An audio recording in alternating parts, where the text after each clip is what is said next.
Hey guys, Dezz Asante here with another episode of Techmuze, brought to you, of course, as always, by the Techmuze Academy, which I like to refer to as the A to Z one-stop shop for education for the DIY musician. That's what we do over there. We've got courses on all kinds of things: music production, music marketing, songwriting, music theory, etc., etc. We've got a nice, vibrant community that participates in both the forums and our private Facebook groups. So if that's something that interests you or causes you to become at least a little bit curious, by all means, head on over to techmuseacademy.com. Link will be in the description, and poke around there and see what you think. Okay. Today on the show, I want to talk about a concept that I think a lot of musicians and artists forget to consider either, or don't really realize the importance of it. And that is your story. You see, let me backtrack a little bit. If you are an artist that is trying to make a go at, having a career, growing a fan base, being able to sell your music, being able to pay your bills and put food in your fridge with your craft that you've been honing and working on for years, as many of us have, one of the things you have to understand, which is a core fundamental principle about business in general and marketing specifically, is that people do business with people they know, trust, and like. Okay, so if you consider that, that phrase is almost cliche these days in the marketing and entrepreneurship kind of world that I find myself in on a daily basis, and perhaps some of you do as well. But people do business with people they know, trust, and like. Okay, so you have to understand that how that applies to you as a musician is that you can have the most amazing tracks out there right now, just the bangingest, most kick-ass music. The product is solid, okay? That's good. We want to start there anyway. Ideally, if you can, that's a good goal to begin with, a good point of departure. And you might put that music out into the world like we teach at the Artist Promotion Blueprint inside the Techmuze Academy. We talk a lot about content marketing, which is creating your music, creating your videos, creating your blog posts, creating your status updates, everything, and spreading them out, syndicating them far and wide across the internet so that you can stand a chance of being discovered by somebody who might resonate with what you've posted, whether it's your music or your thoughts and ideas and philosophies on things, okay?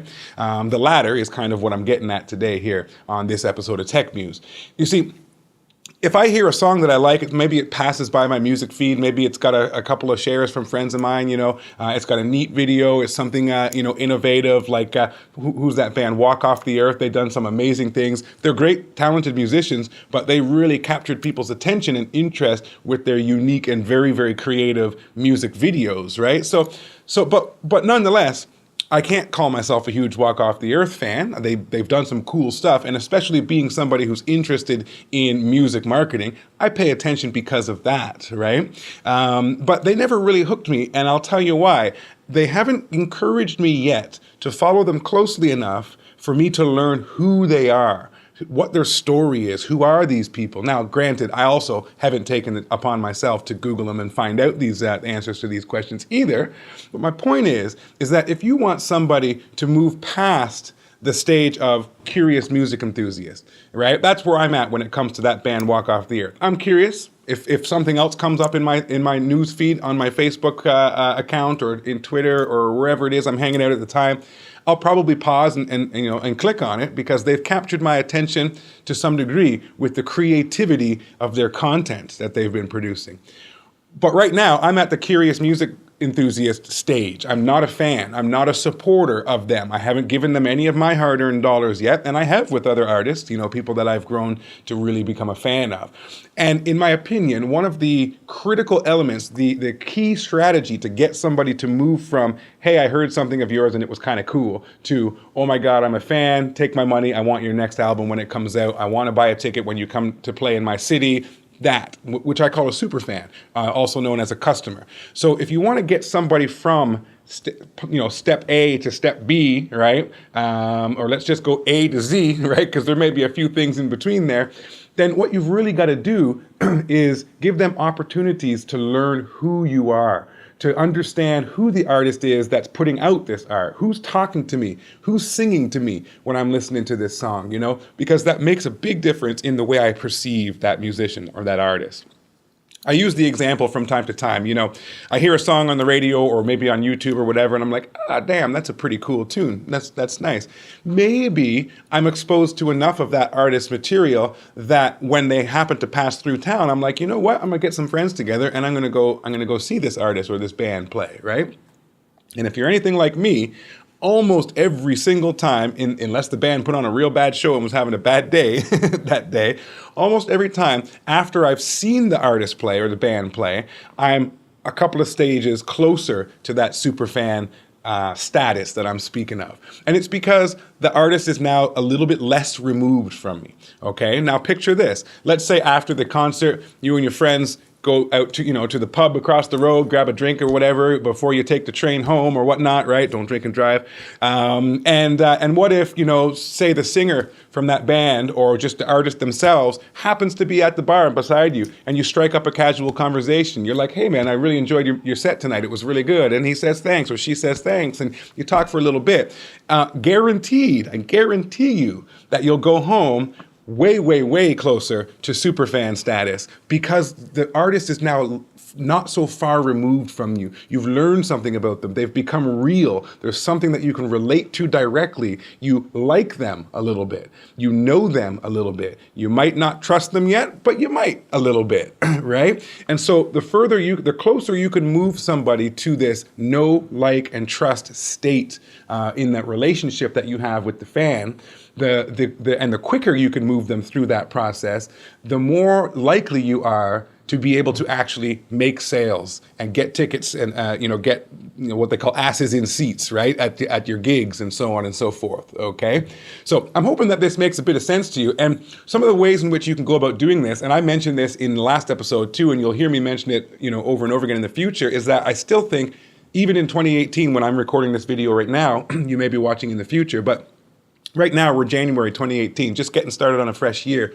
And even now, I believe it's extremely important for every artist to have their own blog, their own website with a blog on it. And a blog, I mean, all that is a place for you to publish content on a regular and consistent basis. That's it. It doesn't mean a diary or doesn't mean, you know what I mean? It can be, if that's what you feel like publishing. It can be absolutely anything you want. But one of the reasons why I stress it so much as an important thing is because this is where you can start to tell your story, where you can open the kimono is the phrase I always use and let people see you, Some people have a hard time with this and I respect that. But at the same time, it doesn't change my opinion on the fact that I believe it's extremely important to do if you want to move people quickly through the process of discovery to superfan, and it's because like I said, no matter how amazing your music is, nobody becomes a super fan of a song. They become a super fan of the artist. And that's when they want to give you money on Patreon. That's when they want to buy your album. That's when they want to just send you a PayPal donation because you're raising up money for a new record, or support your Kickstarter campaign or Indiegogo campaign or whatever it is you may be doing. The kind of people that take money out of their wallet that they worked hard for and put it in yours in some fashion or another are the people that know you, like you, and trust you, that feel as though they know, like, and trust you. So something to think about as you're publishing content and as you're considering what you're going to publish for for this year, 2018, as I'm speaking to you now, right?